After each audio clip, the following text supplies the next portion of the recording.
인생이 무엇인가 이렇게 생각할 때 많은 사람들이 인생은 무엇이다 이렇게 정의하는 경우가 참 많습니다. 사람마다 정의하는 내용이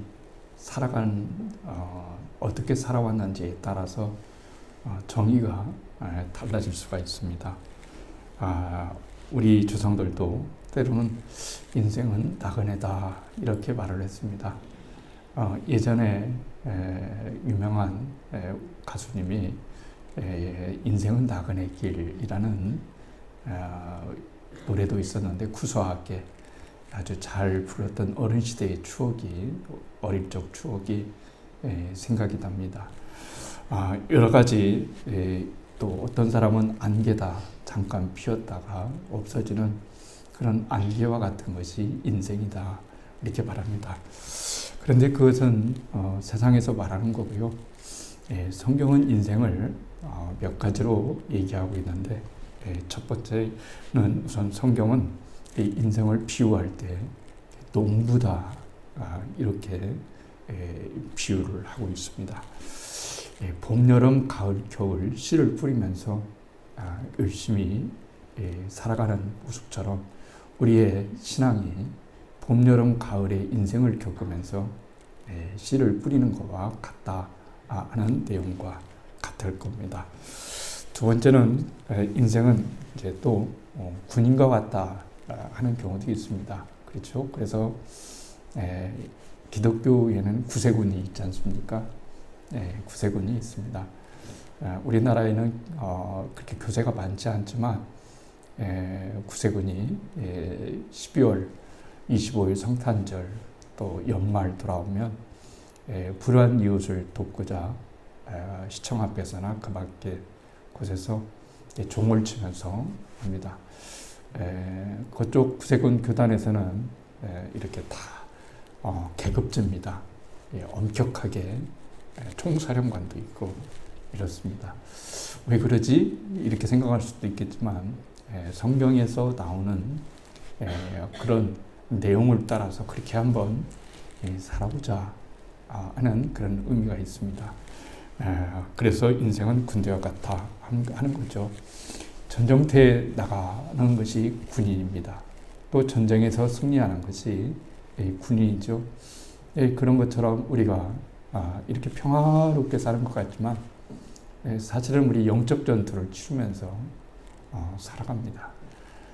보이는 전쟁도 좀 힘들지만 보이지 않는 마음과 영적 전쟁도 또한 결코 쉬운 일이 아니기 때문에 성경은 우리들에게 너희들은 그리스도의 군사다 이렇게 표현을 했습니다. 또 오늘은 인생을 뭐라고 비유했냐면 경기자다 그랬습니다. 경주자, 그렇죠? 스포츠에 비유했습니다. 스포츠에 비유했어요. 근데 왜 이런 걸 비유할까요? 그것은 이제 우리가 인생을 살아가면서 우리의 삶의 자리에서 성경을 조금 더 잘 이해할 수 있도록 그때 당시의 문화나 그때 당시의 특징을 비유해서 바로 농부처럼 우리가 열심히 씨를 뿌리면서 살아가야 된다. 혹은 군인처럼 영적 전투에서 이제 승리를 하면서 살아가야 된다 하는 거고요. 또 한 가지는 오늘 경주자처럼 인생을 경기하는 것과 마찬가지다. 그렇죠? 경주자. 이게 중요하다 하는 겁니다. 그러면 오늘 시브리서는 바울이 기록했는데요. 바울이 기록하는 경주자라고 말을 했을 때 바울이 경주자라고 했을 때 스포츠에 대해서 알았습니다. 사람은 스포츠 좋아하잖아요. 경기 좋아합니다. 그런데 우리가 아는 것처럼 올림픽이라는 것도 있지 않습니까? 이 올림픽이 아주 고대에서부터 계속해서 이어져 온 그런 일이다라고 말할 수 있는데요. 그러니까 주전 776년, 그러니까 예수님이 오시기 전에 주전 700년쯤에 776년에 이 경기, 이 올림픽 비슷한 이 경기가 일어나게 되었습니다. 세월마다 강자가 다 다릅니다. 그렇죠. 로마 시대 때는 로마가 굉장했죠. 지금 몽골은 영토는 넓지만 인구는 굉장히 작습니다. 너무 작아요. 그리고 그렇게 잘 살지는 못합니다. 근데 한때 징기스칸이라고 하는 사람이 있을 때는 세계를 지배하는 그런 나라가 됐습니다. 그러니까 아테네, 그리스, 로마 그리스가 그리스 시대 때에 그리스가 많은 나라를 점령하게 되었어요. 그런데 오늘날처럼 점령하는 사람들을 다스리기가 어렵습니다. 이렇게 문명이 발달된 것들이 아니어가지고 어느 곳에 무엇이 일어나는지, 반란이 일어나는지, 어떤 것이 일어나는지를 이제 알지를 못하는 거죠. 그래서 다 도시국가로 쪼갭니다. 여러 나라마다 쪼개가지고 이렇게 통치를 하는데 어떻게 하면은 이 나라들을 견제하면서 속국으로 계속해서 유지할 수 있겠는가 이렇게 생각하다가 4년에 한 번씩 도시 국가들을 다 불러들여야 되겠다. 그럴 때 불러들이는 명분이 있어야 될 거 아니겠어요? 그래서 배반하지 않는 그런 것을 확인해야 되겠다. 그래서 도시국가의 많은 나라들의 도시국가들에서 아테네로 부릅니다. 불러서 경주하자. 그러니까 스포츠하자는 거죠. 그래서 우리 싸우지 말고 이렇게 평화롭게 계속해서 이어가자. 이랬어요. 그래서 로마나 아테네, 그리스를 가게 되면 저도 작년에 처음 다녀왔는데요. 굉장하더라고요. 뭐 그렇게 오래된 시대 때 그런 경기장들이 만들어지고 신전들이 만들어지고 또 도시국가들이 만들어졌다는 것을 그냥 듣기만 하고 이야기로만 보았는데 정말 대단하다. 저곳에서 사람들이 경기도 하고 올림픽도 하고 굉장히 이런 것들이 이루어진 것 되면 참 지금도 어떻게 저런 시설을 만들어 놨을까 하는 생각이 드는 거예요. 그래서 바울은 이제 아덴에 들어가서 그리스도로 전도하면서 경기하는 모습들을 이제 많이 보게 된 거예요. 복음을 전하려고 하는데, 하나님 말씀을 전하려고 하는데 어떤 방식으로 하면 빨리 전할 수 있을까라고 하는 거예요. 그게 이제 문화잖아요. 그래서 이제 복음을 전할 때 아무런 뭔 말을 전하는지 그게 무슨 뜻인지 성경이 무슨 뜻인지 알 수 없지만 내가 살아가는 문화로 얘기하게 되면 그게 그거야. 그런 식이야. 이렇게 이해하면 그런 거군요. 이렇게 이해를 가게 되는 거죠.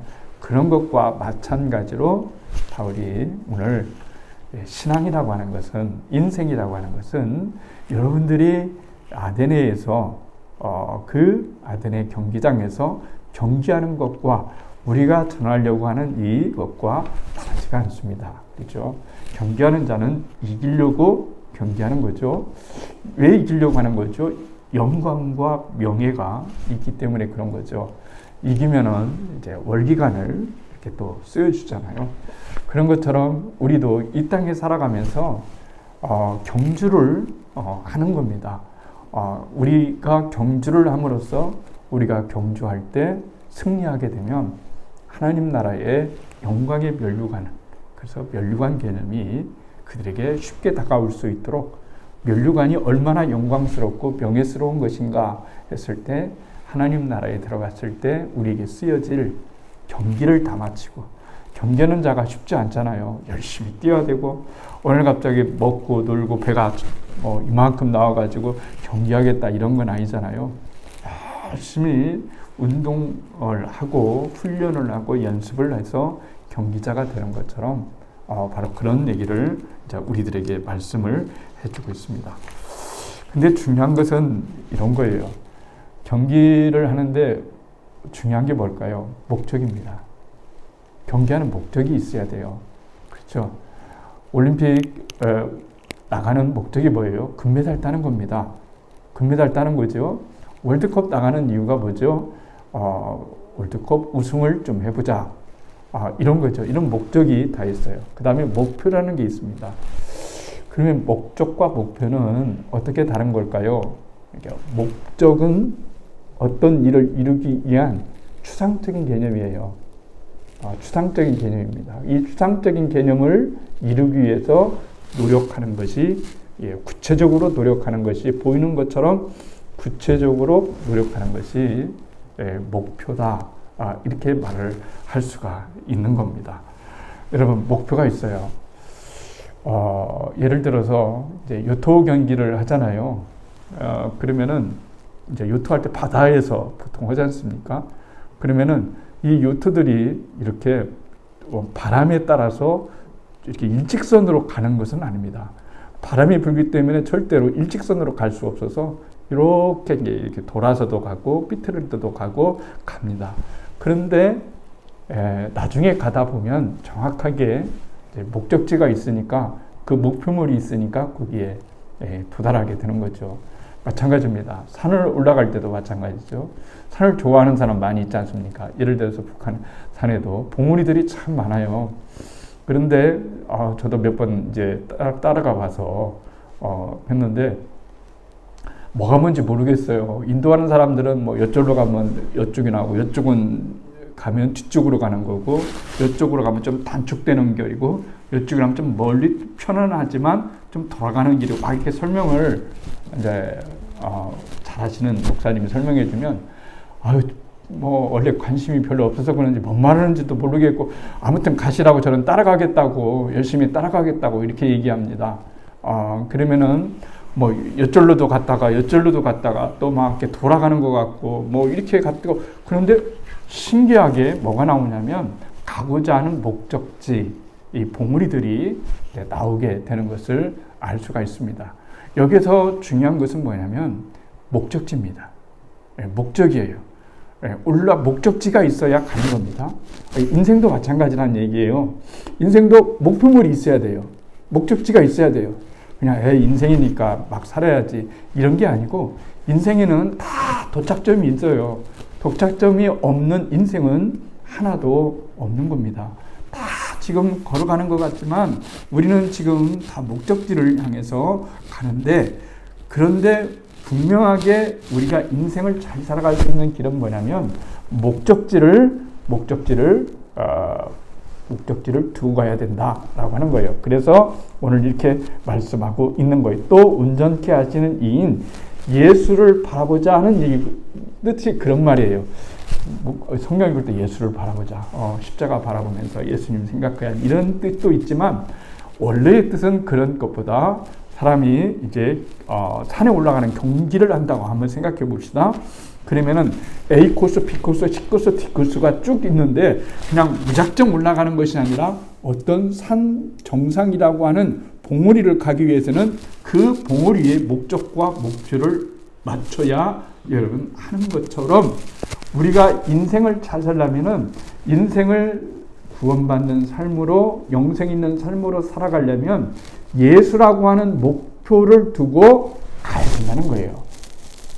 그래야 방향을 잃지 않는 거예요. 예수님이라고 하는, 그래서 예수님을 바라보는 거예요. 예수님을 바라보자. 예수님을 바라봐요. 내 목적지인 예수님을 바라봐야 내가 조금 이렇게 왼쪽으로 돌아가려고 했다가 계속 가지 않고 어떻게 할까요? 예수를 바라보면서 이게 방향이 조금 틀렸구나. 이렇게 방향을 오른쪽으로 틀어야지, 왼쪽으로 틀어야지, 뒤로 좀 가야지, 이렇게 하면서 마침내 목적지인 하나님 나라에 도착하고 천국의 구원에 도착할 수 있기 때문에, 무엇보다도 우리에게 필요한 것은 예수를 바라보자 하는 말은, 너의 인생을 경기자처럼 살아갈 때에 예수님에 대한 목표와 목적지가 여러분 분명해야 된다라고 하는 거예요. 목적지가 있으면 분명히 삶이 흔들리지 않아요. 목적이 있기 때문에 삶이 잘 흔들리지 않아요. 이런 얘기가 있습니다. 한 젊은 똑똑한 사람이 임금에게 뽑혔어요. 젊은데 너무 지혜 있고 또 마음도 착하고 또 능력도 있고, 그래서 발탁을 했습니다. 이 젊은 사람을 재상으로 발탁을 했어요. 그런데 임금에게 발탁이 되는데 두려운 거예요. 내가 이 젊은 이 일을 젊은데 내게 맡겨질 일을 어떻게 내가 죄악에 뇌물 받는 거나 유혹이나 시험이나 뭐 이런 거 빠지지 않고 어떻게 하면 내가 잘 할 수 있을까 이래서 임금님하고 얘기할 때 얘기했습니다. 임금님, 어떻게 하면 임금님께서 저에게 기회를 주셨는데 제가 죄악에 넘어지지 아니하고 또 다른 데에 휩쓸리지 않고 저에게 맡겨진 그 재상이라고 하는 그 일을 내가 잘 감당할 수 있겠습니까? 이렇게 말하니까 임금님이 알겠다, 너한테 알려주겠다. 마음이 또 기특했어요. 잘해보려고 저렇게 하는데 참 기특하구나. 그래서 이제 신하들을 시켜서 컵을 하나 가져오겠어요. 컵을 하나 가져왔어요. 컵을 하나 가져와서 이 컵에다가 이제 물을 따르게 했어요. 물을 따랐어요. 물을 따르고서 이제 이것을 그 젊은 제상한테 주었어요. 주고 난 다음에 명령을 했어요. 여보시고 제상, 젊은 제상, 그랬어요. 네, 임금님, 이 물컵을 지금 물이 가득 채웠는데 이 물컵을 가지고 이제 시내 한 바퀴를 돌아오시오 했어요. 근데 조건이 있어. 만약에 내가 물을 여기에 가득 담았는데 물이 한 방울이라도 흘리면 흘릴 때마다 자네는 분명히 거기에 대한 책임을 물을 것이고 그리고 내가 큰 벌을 내릴 것이요, 이런 거예요.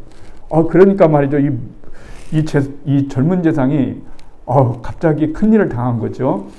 그래서 이거 어떻게 하나 해서 이제 이 컵을 가지고, 물 있는 컵을 가지고 이제 밖에 나갔어요.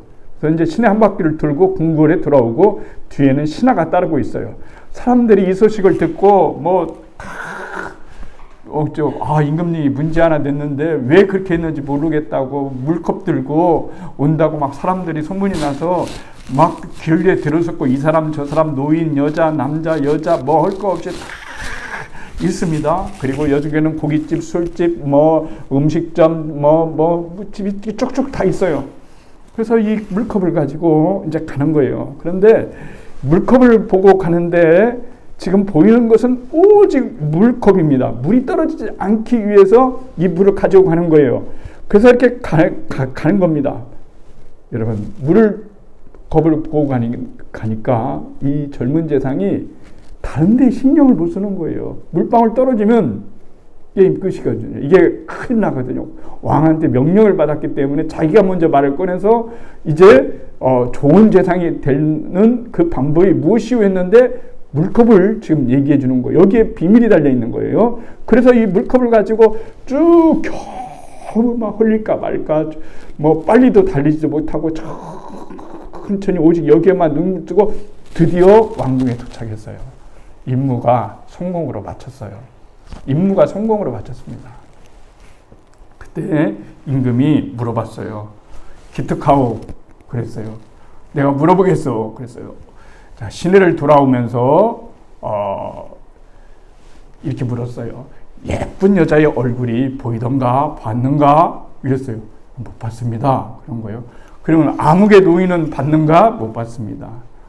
주막은 보았는가? 못 봤습니다. 계속해서 뭘 보았냐 이렇게 묻는 거예요. 그러니까 아무것도 보이지 않았다는 거예요. 인생의 승리의 비결은 자네가 재상일을 유혹에 빠지지 않고 잘 할 수 있는 일은 뭐냐면 컵 안에 든 물처럼 그렇게 보면서 다른 데에 신경 쓰지 말고 자네가 보여야 될 목적, 그것만 분명하게 보면 다른 것에 유혹에 빠질 것도 없고 또 다른 것이 또 중요하지도 않아요. 지금 내 모든 것이 이 컵 속에 들어있는데 여러분 구경하고 가고 이야기하고 가고 아이고 저 재상 봐, 저렇게 젊은 재상이 쩔쩔매네, 아이고 저게 뭔 짓이야, 이런 소리가 들어오겠어요? 아무것도 여러분 들어오지 않는 거예요. 그러니까 바로 길거리에서 보았던 모든 것, 술집, 그리고 다른 사람들, 여자, 그리고 남자, 이런 모든 사람들을 자세히 볼 수도 없고 오직 보이는 것은 컵에 물밖에 없어서 아무것도 본 것이 없다고 말을 했어요. 그런 겁니다. 우리가 인생을 살아가다 보면은 오늘 주님께서 이렇게 그러므로 우리에게 구름같이 둘러싼 허다한 중인데 있으니 무거운 것과 얽매기 쉬운 죄를 벗어버리고 인내로서 우리 앞에 당한 경주를 경주하자 그랬어요. 우리가 인생에서 어떻게 하면은 예수를 바라보면서 죄에 붙잡히지 않고 살아갈 수 있느냐라고 하는 방법은 뭐냐면 예수를 바라보며 살아가는 길밖에 없는 거예요. 예수님을 온전히 바라보자. 예수를 온전히 바라보자. 예수를 온전히 인생의 목적이 분명해야 되는 거예요. 북한산에 가면 무슨 봉우리를 탈 것인지, 어디 산을 갈 것인지 분명히 있으면 봉우리를 가야 되는 것처럼 신앙의 길을 들었으면 누구를 바라봐야 되냐면 예수를 바라보라고 하는 거예요. 그래서 예수를 바라보고 가면 예수만 바라보면 이근심도 생기고 저근심도 생기고 이것도 지금 그럴 걱정이 없어요. 지금 이 컵에 모든 것이 다 달려 있거든요. 그러니까 우리 인생에 예수를 바라보는 모든 것에 모든 것들이 지금 다 보아이신 예수님께 모든 것이 다 달려있기 때문에 예수를 바라보며 살아가는 것이 승리의 비결이라는 것을 우리들에게 말씀해 주고 있는 거예요. 그렇죠? 그래서 경기자에게는 무서운 짐, 나를 얽매이기 위한 모든 것들 죄를 벗어버리자 그랬어요. 이건 뭐냐? 그냥 이제 거기에 과거에 집착하지 말고 잊어버리라는 거예요. 잊어버리라는 거예요. 나를 붙잡고 있는 그 모든 것들을 잊어버리라는 거예요. 과거를 아무리 생각해도 내가 어떻게 바꿀 수가 없어요. 과거를 누가 바꾸겠어요? 어떻게 지난 일들을 어떻게 바꾸겠어요? 이제 그런 것들을 생각하지 말고 나를 지금 현재 내가 나가야 될 미래의 길을 바라보면서 온전히 나아가라 라고 하는 것을 우리들에게 말씀해 주시고 있는 거예요. 이게 중요합니다. 세 번째는 인내입니다. 인내라고 하는 것이 얼마나 어려운 걸까요? 인생이라고 하는 것은 인내가 필요합니다. 기다림이 필요합니다. 인내 없고 기다림 없는 인생은 하나도 없다라고 하는 말이에요. 왜 인내라고 바울이 말을 했을까요? 왜 인내를 성경은 중요시하고 바울이 그런 얘기를 했을까요? 42점 모든 올림픽의 곳은 마라톤에 있잖아요. 마라톤을 열심히 뛰어요. 근데 42.119km를 여러분 뛰는 것인데 여기에서 정말로 중요한 것은 체력이 안 베이고 체력입니다. 앞에 빨리 1등으로 뛰었는데 한 10km 가가지고 힘을 못 쓰면 소용이 없겠죠. 계속해서 달려야 되는 것이 인생입니다.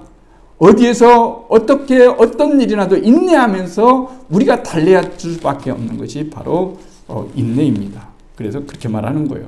그 다음에 네 번째는 경기자에게는 영감이 있어야 돼요. 영감. 여러분 보세요. 무슨 말인지 보세요. 이러므로 우리에게 구름같이 둘러싼 허다한 증인이 있으니 그랬어요. 바울이 보이는 거예요. 지금 하늘에서 허다한 증인들, 이 땅에서 나같이 살았던 허다한 증인들이 나를 바라보고 있구나. 이런 거예요. 경주장에 사람이 한 명밖에 없는 거하고요. 가장 매운 거하고 이건 전혀 다른 얘기죠. 그렇죠. 인생 갈 때 너무 혼자 가봐요. 남도 알아주지 않고 남들이 이해해 주지도 않고 공감해 주지도 않는 그 인생의 길을 혼자 가면 어렵지만 누군가 응원해 주고 잘했어. 조금만 더 가.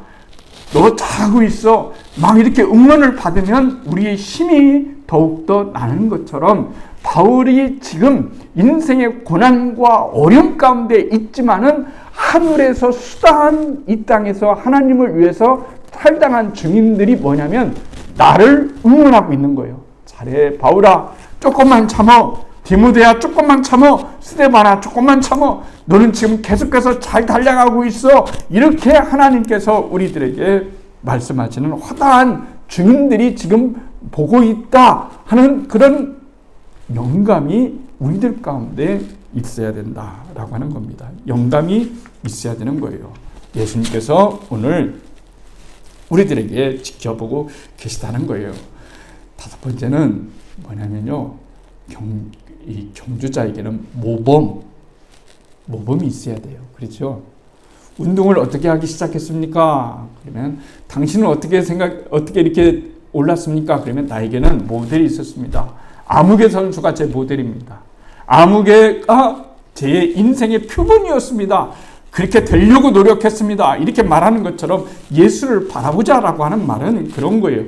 내 앞에 내가 고통 가운데 있었던 나의 모델, 그리고 결국 죽으시고 살으시고 부활하셔서 천국에서 영원토록 나와 함께 하시며 나를 위해 기도하고 계시는 예수님이 내 모델이 되기 때문에 오늘 내가 겪는 아픔, 내가 겪는 쓰라림, 내가 겪는 모든 인내, 이런 표본들이 누구에게도 있었냐면은 예수님에게도 있었구나.